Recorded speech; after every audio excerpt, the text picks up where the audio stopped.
பரத் பள்ளியில் படிக்கும் சிறுவனாக இருந்தபோது கோடை விடுமுறையிலே தன்னுடைய அப்பாவோடு வேலை செய்ய போனான். ஒவ்வொரு நாள் காலையிலும் ஒரு சிறிய பலசரக்கு கடையில் செய்தித்தாளை எடுத்துச் செல்வார்கள். ஒரு நாள் காலை அவனுடைய அப்பா தவறுதலாக 2 பேப்பரை எடுத்துக்கொண்டு வந்து விட்டார். முதலில் மறுநாள் காலை அதற்கான விலையை கொடுத்து விடலாம் என்று நினைத்தார். பின்பு தன்னுடைய முடிவை மாற்றி, நான் இந்த பேப்பரை கொண்டு போய் கொடுத்துவிட்டு வந்து விடுகிறேன், ஏனென்றால் என்னை அந்த கடைக்காரர் ஒரு நேர்மையற்றவர் என்று நினைக்க வேண்டாம் என்று சொல்லி தன்னுடைய காரை திருப்பி அந்த கடைக்கு திரும்பிச் சென்று அந்த செய்தித்தாளை ஒப்படைத்தார். ஒரு வாரம் கழித்து யாரோ அந்த கடையில் பணத்தை திருடிவிட்டார்கள். அது நடந்த நேரத்தில் யாரெல்லாம் வந்தார்கள் என்று போலீஸ்காரர்கள் கேட்டார்கள். 2 பேர்தான் வந்தார்கள். அதில் பரத்தின் அப்பாவை அந்த கடைக்காரர், அவர் சந்தேகத்திற்கு உரியவர் அல்ல, அவர் மிகவும் நேர்மையானவர், அவர் தவறுதலாக எடுத்துச் சென்ற பேப்பரை கொடுப்பதற்காகவே திரும்பி வந்தார், அவரை விட்டுவிடுங்கள் என்று கூறிவிட்டார். அடுத்தவரை விசாரித்த போது அவர் களவு செய்ததை ஒத்துக்கொண்டார்.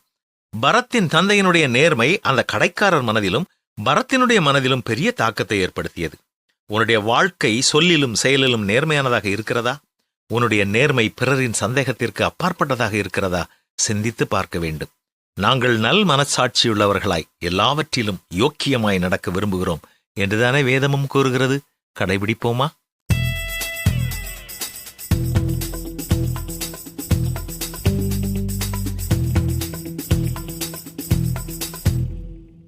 இந்த தாழ்த்துறங்கிற பேர்ல சில காரியங்கள் நம்ம செய்யறோம். ஆண்டவர் பார்த்து ஏதாவது செஞ்சா போதும். சிலர் சொல்லுவாங்க, இந்த குப்பை, நீங்களான குப்பையா, நீங்களான குப்பைனே வச்சுக்கோங்களேன், குப்பையை சர்ச்சைக்கு நடுவில் வைக்கலாமா? நம்ம தாழ்த்துறோங்கிற பேர்ல என்ன சொல்றோம்? குப்பை அது இல்லை. இப்ப கர்த்தர் நம்ம ஒரு காலத்துல நாம் எப்படி இருந்தோம்? புழுதியில குப்பையில இருந்தது உண்மை. இன்னைக்கு ராஜாக்களோடு கூட கர்த்தர் நம்மை உட்கார வைத்திருக்கிறார். தாவீது ஆடு மேய்க்கிறவனாய் இருந்தது உண்மை. ஆனால் கர்த்தர் அவனை ராஜாவாக்கி உட்கார வச்சிருக்கிறார், சிங்காசனத்தில் உட்கார வச்சிருக்கிறாரு. உங்களுக்கு அந்த எண்ணம் இருக்கணும். ஆனா வரவங்கடெல்லாம் தாவீது, ஐயோ நான் ராஜா இல்லைங்க, நான் ஒரு மெய்ப்பனா சொல்லிட்டு இருந்தாரு. அவன் எடுத்தான், கத்தி எடுத்தான், சண்டை போட்டான். உள்ளுக்குள்ள தாழ்மை இருக்கணும். இந்த தாழ்வு மனப்பான்மையை கொண்டாந்துடக்கூடாது. உங்களுக்கும் எனக்கும் சுதந்திர வீதம் இருக்குது. அரிக்கட்டுக்கு நடுவில் வச்சிருக்கிறாரு. எங்க அப்பா என்னை கொண்டு வந்து புறமே இருந்த எண்ணெய், காணியாட்சிக்கு புறமே இருந்த எண்ணெய் காணியாட்சிக்கு நடுவில் உட்கார வச்சிருக்கிறார். இன்னைக்கு அவர் எனக்கு நியமித்தவைகள் மேலானவைகள்.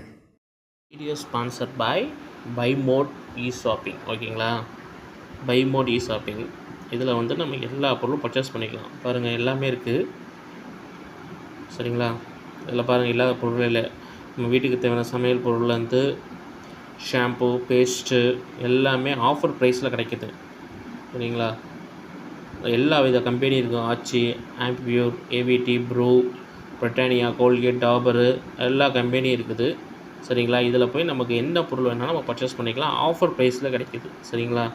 அது இல்லாமல் பாருங்கள், இந்த பாருங்கள், ஒரு ஷாம்பிளுக்கு சொல்கிறேன். இந்த மேலே இருக்க இந்த சிப்ஸு பாக்கெட் பாருங்கள். சிப்ஸு பாக்கெட் வந்து 117 ரூபா, 120 ரூபா. ஆஃபர் ப்ரைஸில் 117 ரூபா.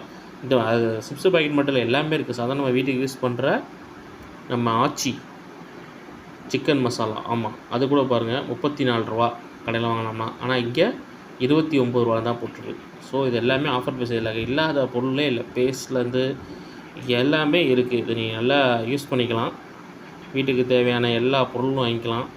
பாருங்க, சமையல் ஐட்டத்துலேருந்து கிச்சன் ஐட்டத்துலேருந்து ஷாம்பு, சோப்பு, பேஸ்ட்டு எல்லாமே ஆஃபர் ப்ரைஸில் பாருங்கள். ஒரு ஊறுகாய் கூட பாருங்கள் 10 ரூபா. ஆனால் ஆஃபர் ப்ரைஸில் இவங்க 9 ரூபி இந்த வெப்சைட்டில் கொடுக்குறாங்க. இட்லி பவுட்ரு இல்லாத பொருட்களே இல்லை. நம்ம வீட்டுக்கு தேவையான எல்லா பொருட்களும் இதில் பர்ச்சேஸ் பண்ணிக்கலாம். சரிங்களா? இதை ஒரு டைம் யூஸ் பண்ணி பாருங்கள். ஸோ இந்த வீடியோ வந்து ஸ்பான்சர் பண்ணியிருக்கு வந்து பார்த்தீங்கன்னா பை மோட் இ-ஷாப்பிங். ஓகேங்களா? இதை யூஸ் பண்ணிக்கிங்க இந்த ஆப்பை. ஓகே.